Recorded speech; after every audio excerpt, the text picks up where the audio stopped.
Mike's Daily Podcast. Oh my gosh, are we going to do 8 in a row? 8 Mike's Daily Podcasts in a row? That's insane. Is that allowed? Is that illegal? Mike's Daily Podcast. Let me see what episode it is today on Mike's Daily Podcast. It could be something. I can't do this math. It's 2260. Thank you for listening to the show. It's pretty nifty. And I guess we had lovely lady friend on the last podcast. That was very helpful. Mike's Daily Podcast. And the lighting in this room is so interesting, as is this microphone that I have Mike's here at Cafe Anyway today. Daily Somewhere in Podcastro Valley. Podcast. So we have this wonderful issue today of trying to understand each other. Things to, you were trying to, if we could just give each other a little room to breathe, a little room to understand what we're saying to each other, we could all understand each other or crazy disagree with. How do you fix an argument between friends is what I'm asking. Do you have a friend that you just don't agree with? Oh my gosh, my friend is an anti-vaxxer and I don't agree with them. Or the opposite, my friend believes in getting the vaccine, I'm afraid of getting it. So even the best of friends argue sometimes. Arguments between friends can lead to hurt feelings, avoidance of one another, an increase in future conflict, and ultimately the breaking down of the friendship altogether. In order to mend the friendship, you may need to first address the problem or argument. It can hurt and be difficult, but luckily there are positive ways of dealing with arguments and conflicts, such as planning to fix the situation, utilizing conflict resolution skills, and using positive communication and reducing future conflicts. And here's today's podcast picture. That's right. You maybe don't agree with anything I just said, but maybe you do. Hey, I'm out of storage with my MikesDailyPodcast@gmail.com email. Oops. That means I gotta delete all these emails from Jack in the Box. I sure just wanted to keep all those Jack in the Box ads and for coupons that are long gone, but I guess I'm going to have to delete them. Because Gmail only gives you so much space unless you go crazy and pay for a bunch. Hey, I'm going to post a podcast picture from 3 years ago. My lovely lady friend went to Shasta. She's probably going to want to go to Shasta again real soon. Basil went to Shasta about a year and a half ago. Was a wonderful trip we had with him. Hey, somebody just texted me. Who's this a text from? This is exciting.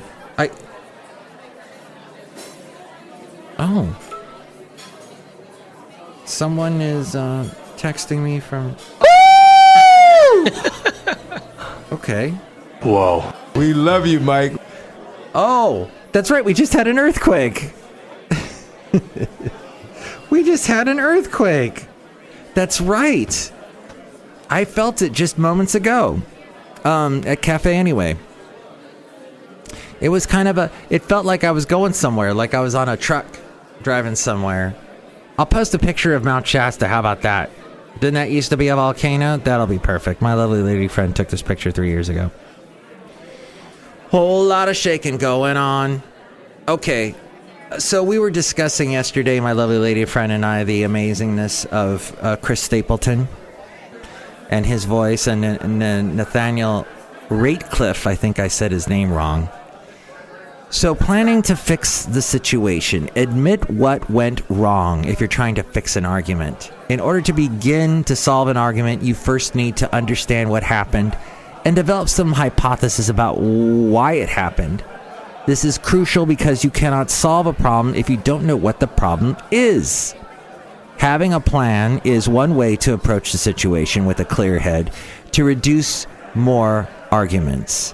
Begin by looking at what happened from your perspective and thinking rationally about it, using both your rational mind and your emotional mind, but try to look at the situation objectively. Let's say you found out that your friend was talking negatively about you behind your back. Think about all the specifics of the situation. How did you find out? What did the person say? How did you handle it? In order to analyze the issue, it can be helpful to identify what led to the issue and what happened afterwards. Identify the antecedent, what happened before the conflict, behavior, what you did, and consequences, what happened as a result of the behavior. Let's imagine that the conflict began by you finding out that your friend is talking behind your back. That's the antecedent. And then you confronted your friend, which turned into a verbal argument. That's the behavior. Next, you and your friend stopped talking to each other for a week. That's a consequence. Know that some arguments are okay. Not all arguments are bad. It is okay to disagree with your friends sometimes and argue or debate about a topic. It is how you go about arguing that is important. Each person needs to be respectful and neither should be aggressive. That from WikiHow! Not some guy named WikiHow, although that would be a great name. It's actually the website called WikiHow.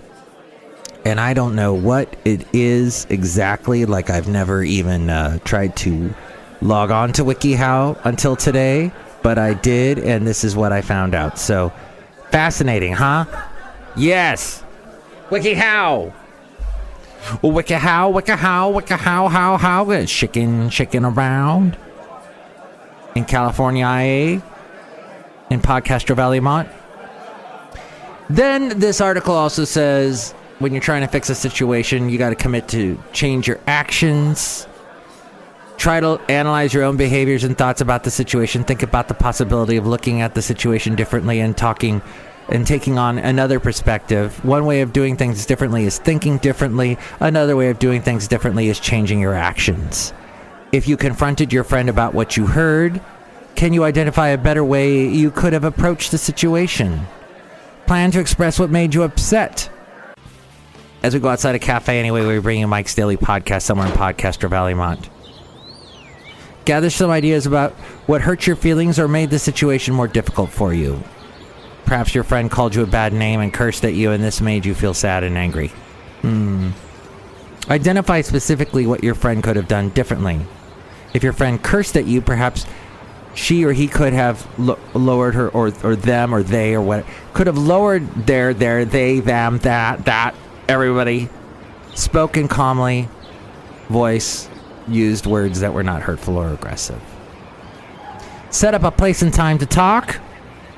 Avoid having a conversation about an issue over text, messenger, email, or phone. And someone's calling me, so I gotta jet for a second. Later that day. Oh, people are concerned about me and my house in Podcastro Valley because of the earthquake. I guess it happened in San Leandro. Crazy. Hey, so I think we pretty much finished that whole concept about not arguing with your friends or getting over arguments or working through it. A heart attack occurs when one or more of the arteries that feed your heart, the blood and oxygen, get completely blocked off by clot or plaque. This means that the affected parts of the heart will soon die if not treated in time or at a hospital. Of significance for women.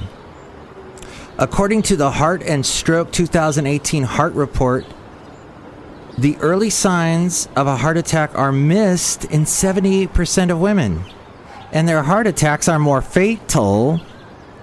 Just think of that. Most guys, we know, hey, we're not going to live as long as women. We're probably going to die of a heart attack. Well, women, they're not immune from it, and this is due to the fact that the majority of heart research has focused on men. Sexist. Blood tests and electrocardiograms sometimes come out as normal because they were designed more for men's hearts. This leads to an inaccurate diagnosis of anxiety or heartburn. Some of the signs of a heart attack are often the same for men and women and may include chest and or upper body discomfort, sweating, shortness of breath, nausea, and or lightheadedness. However, women can have a heart attack without chest pressure. They may also experience the following symptoms: pressure or pain in the lower chest, jaw or upper abdomen, dizziness or faintness, upper back pressure, extreme fatigue, and these symptoms without crushing chest pain could be early signs that can recur weeks before an actual heart attack. When these signs occur, it is best to chew 160 milligrams of aspirin and call 911. Until more heart research on both sexes is funded, women, especially those with a family history of heart disease, need to be mindful of their symptoms because they know their bodies best. If something really doesn't feel right, women have to be more persistent with their doctors. In case of an incident that leaves an adult collapsed and unresponsive, you should follow these steps from the American Heart Association. For hands-only CPR, call 911, lay the patient on their back on a firm surface, check and clear their airways, put the heel of one hand over the center of the chest, then put the other hand on top of the first. Push down hard and fast, approximately 100 per minute at 2 inches deep until help arrives. Details about that at heart.org, and this was written in the Costco Connection from 2021, earlier this year, February of this year. So there you go. Be careful. We're outside a cafe anyway, somewhere in Podcastro Valley. Look who is here at Cafe Anyway. Wow. Hello, Mike Matthews. It's Chely Shoehart, Shift Shop Supervisor. Oh my gosh, that was really helpful. That information, because I'm a woman, Mike Matthews. That's right, you are. And it's so good that you are listening to words I say. Look who else is here. Oh, Mike, this is Floyd the Floorman. And this is John Deere, the engineer. Mike, I hope this microphone is sensitive enough to pick up my dulcet tones. It is. Because you built it. You made it. You made that microphone, John Deere, the engineer, because you're an engineer. Thanks, Mike Matthews. Yes. So nobody get heart attacks, nobody argue, and this world will be a better place. Next show, it'll be the wonderful Benita, the Disgruntled Fiddle Player, and the Brewmaster. Hopefully your house is still standing after all the shaking that went on today in the Bay Area.